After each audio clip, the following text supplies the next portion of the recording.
'cause I'm a fool for your love.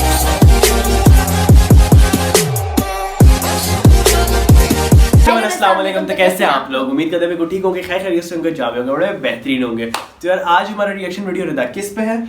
1947 से 2019 तक जो डेवलपमेंट हुई पाकिस्तान और इंडिया का अनबायस्ड बिल्कुल कंपैरिजन है। और इसके अंदर हम देखेंगे 1947 जब पाकिस्तान आज़ाद हुआ इंडिया से और इंडिया भी टूटा, तो इनके अंदर तब से लेके अभी तक, मतलब 1 साल पहले तक या 2 साल पहले तक कितनी प्रोग्रेस हो चुकी है और क्या क्या डेवलपमेंट दोनों कंट्रीज में हो चुकी है और कितनी ज़्यादा ये डेवलप है। तो यार आओ देखते हैं रिएक्शन में। और तुम लोगों ने मुझे ये भी बोला था कि यार पाकिस्तानी सिटीज़ भी हमें दिखाओ, तो इसके अंदर पाकिस्तान में दिखाया जाएगा। तो यार चलते हैं रिएक्शन की तरफ। जान से सब्सक्राइब नहीं किया तो ये आ रहा है सब्सक्राइब बटन, सब्सक्राइब करो, बेल आइकन जरूर क्लिक करना ताकि आपको हमारी वीडियो चलेंगे रिएक्शन की तरफ। Let's get started.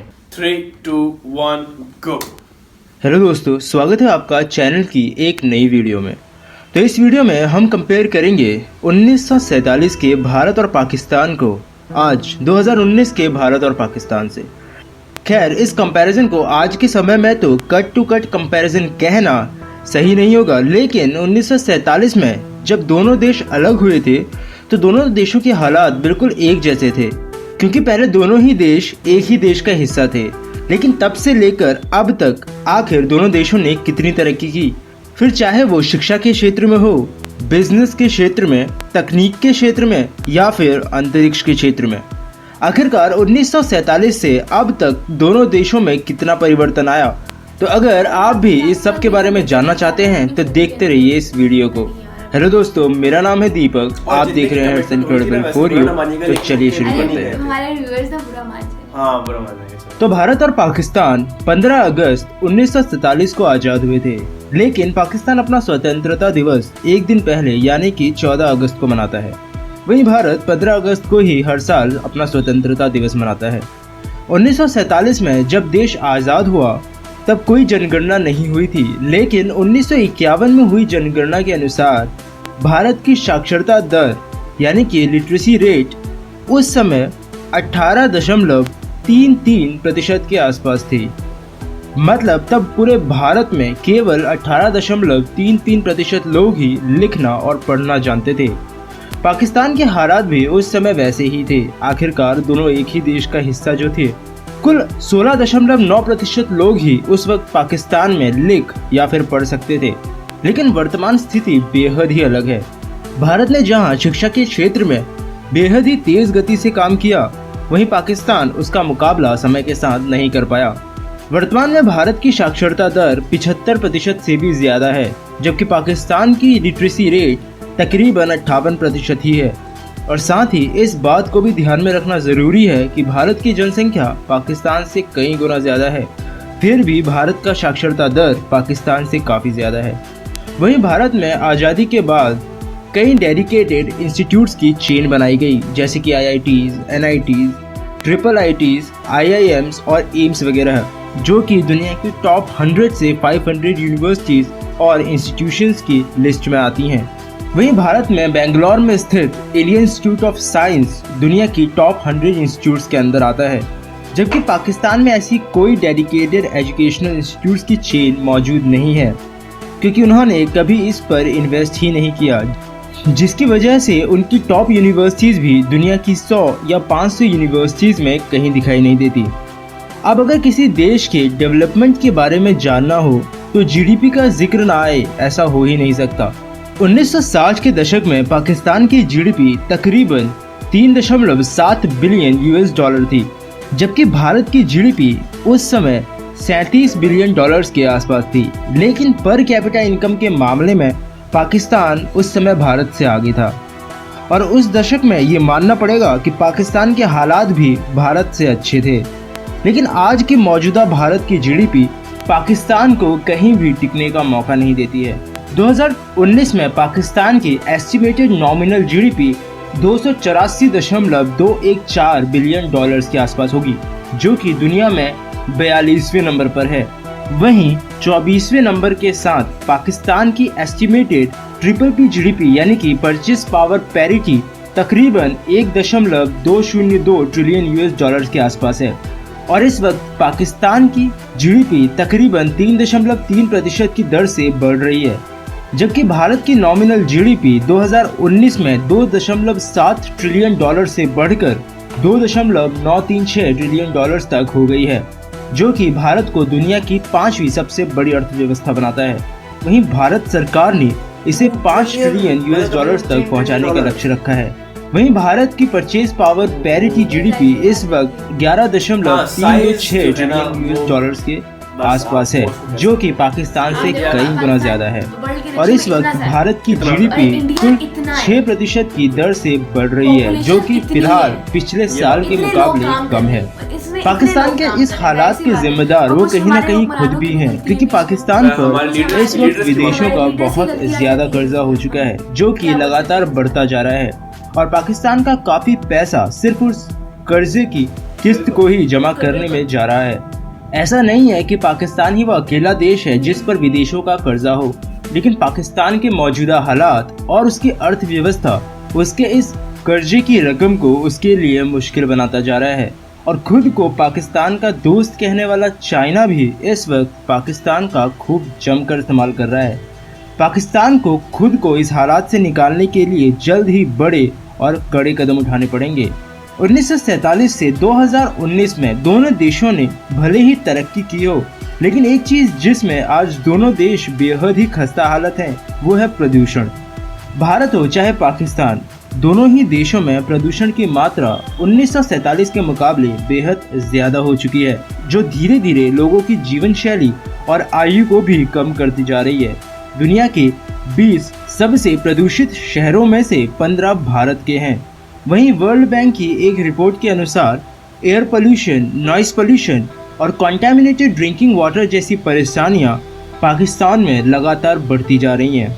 ये चीज़ दोनों ही देशों के लिए सोचने वाली है, क्योंकि ये दोनों ही देशों के भविष्य को बेहद ज़्यादा प्रभावित करेंगे। अगर बात करें दोनों ही देशों में जनता की हालातों की, मतलब उनकी स्टैंडर्ड ऑफ लिविंग की, तो वो दोनों ही देशों में इतना अच्छा नहीं है। दोनों ही देशों के बड़े शहरों में तो लोगों की जिंदगी कुछ हद तक सही है, लेकिन गरीबी रेखा के नीचे रहने वाले लोगों के हालात दोनों ही देशों में अच्छे नहीं हैं। किसी भी देश के स्टैंडर्ड ऑफ लिविंग को ह्यूमन डेवलपमेंट इंडेक्स के जरिए नापा जा सकता है, जिसमें भारत का 130वां और पाकिस्तान का 150वां नंबर है। मतलब भारत के हालात पाकिस्तान से तो अच्छे हैं, लेकिन फिर भी दुनिया के मुकाबले दोनों ही देश बेहद पीछे हैं।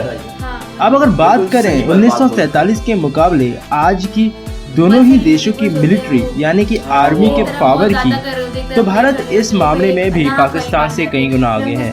बिजनेस इनसाइडर की एक रिपोर्ट के मुताबिक भारत के पास दुनिया की 5वीं सबसे बड़ी और शक्तिशाली मिलिट्री फोर्स है, जबकि यहाँ पर पाकिस्तान 15वें नंबर पर है। जबकि भारत अपनी जीडीपी का तकरीबन सिर्फ 1.6% हिस्सा ही अपने डिफेंस पर खर्च करता है, जबकि पाकिस्तान तकरीबन अपनी जीडीपी का 4.5% हिस्सा अपने डिफेंस पर खर्च कर रहा है। देश की सुरक्षा के साथ साथ भारत ने देश की रेलवे पर भी बेहद सुधार किया है। रेलवे एक ऐसी चीज है जिसको सीधा कंपैरिजन के लिए इस्तेमाल में लिया जा सकता है, क्योंकि रेलवे सबसे पहले ब्रिटिश द्वारा ही भारत में तब शुरू की गई थी जब हम आज़ाद नहीं हुए थे, मतलब जब भारत और पाकिस्तान एक ही देश थे। भारत पाकिस्तान विभाजन के वक्त 10,726 किलोमीटर के आसपास की रेलवे लाइन पाकिस्तान को मिली थी। वहीं 50,000 किलोमीटर से कुछ ज़्यादा की रेलवे ट्रैक पूरे भारत में थी। ये डिवीज़न सही भी था, क्योंकि भारत पाकिस्तान से काफ़ी बड़ा था, लेकिन आज 2019 के मौजूदा हालात बेहद ही अलग हो चुके हैं। आज तकरीबन 1,25,000 किलोमीटर से भी ज़्यादा ट्रैक लेंथ के साथ भारतीय रेलवे साइज दुनिया में चौथा सबसे बड़ा रेलवे साइज है। 1984 में भारत ने सबसे पहले मेट्रो ट्रेन को शुरू किया था, और आज भारत के 11 शहरों में वेल कनेक्टेड मेट्रो सिस्टम है, और 15 से भी ज़्यादा शहरों में इसका काम चालू है। और कुछ ही सालों में भारत में बुलेट ट्रेन और हाइपरलूप जैसी एडवांस टेक्नोलॉजी और हाई स्पीड ट्रेन भी देखने को मिल सकती है। वहीं पाकिस्तान रेलवे साल 1947 के बाद से अभी तक ज्यादा नहीं बदली है। हाँ, कुछ नई ट्रेन और स्टेशन पाकिस्तान रेलवे ने जरूर इंट्रोड्यूस करवाए हैं, लेकिन जहाँ तक बात है मॉडर्न और हाई स्पीड ट्रेन की, तो उसमें पाकिस्तान अभी भी काफी पीछे है। पाकिस्तान में अभी भी उनकी पहली मेट्रो ट्रेन आनी बाकी है, जिसका कंस्ट्रक्शन फिलहाल लाहौर में चल रहा है, जो कि orange colour coded metro train होगी। लेकिन ये प्रोजेक्ट काफ़ी समय से डिले होता जा रहा है। तो चलिए, ज़मीन का कंपैरिजन तो हमने कर लिया, अब वीडियो को ख़त्म करने के लिए चलते हैं अंतरिक्ष में, जो कि मेरा सबसे पसंदीदा टॉपिक भी है। भारत और पाकिस्तान दोनों के पास ही अपनी अपनी स्पेस ऑर्गेनाइजेशंस हैं, लेकिन दोनों का कंपैरिजन करना मेरे लिए अभी थोड़ा मुश्किल होगा। 1961 में पाकिस्तान ने चाइना की मदद से अपनी स्पेस एजेंसी सुपार्को को स्थापित किया था, जिसने अपना पहला साउंडिंग रॉकेट रहबार 1 इसरो के स्थापित होने से कई साल पहले ही लॉन्च कर दिया था। वहीं भारत ने 1969 में 1962 में स्थापित इनकॉस्पर को बदलकर इसरो का नाम दिया था और 1969 में ही एक तरीके से इसरो स्थापित हुआ था, जिसने अपनी पहली सैटेलाइट सोवियत यूनियन की मदद से साल 1975 में भेजी थी। अगर आपको भारतीय और पाकिस्तान की स्पेस एजेंसी का पूरा कंपैरिजन देखना है तो मैंने इसके लिए अलग से पूरा एक डेडिकेटेड वीडियो बनाया है, जिसे आप चाहें तो देख सकते हैं। मैं लिंक नीचे डिस्क्रिप्शन बॉक्स में छोड़ दूंगा, जहां से आपको बहुत कुछ जानने को भी मिलेगा। अगर वर्तमान की बात करें तो सुपार्को के बाद शुरू हुआ इसरो आज उससे कई साल नहीं बल्कि कई दशक आगे है। आज भारत के पास खुद के कई तरह के लॉन्च व्हीकल्स मौजूद हैं। इंटरप्लेनेटरी और मैक्सिमम सैटेलाइट्स को एक ही रॉकेट में लॉन्च करने जैसे कई वर्ल्ड रिकॉर्ड्स इसरो ने अपने नाम कर रखे हैं। वहीं सुपार्को आज तक अपनी खुद की एक लॉन्चिंग टेक्नोलॉजी भी नहीं डेवलप कर पाया और अपने खुद के लॉन्च व्हीकल को डेवलप करने का टारगेट उन्होंने 2040 का रखा है। खैर, दोनों ही देश उनके निवासियों के लिए बेहतर होंगे। मैंने यहाँ किसी भी देश को नीचा या ऊंचा दिखाने की कोशिश नहीं की, जिस वजह से मैंने कई जगह पर उन रिपोर्ट्स का भी जिक्र किया जिनसे मैंने ये इन्फॉर्मेशन ली है।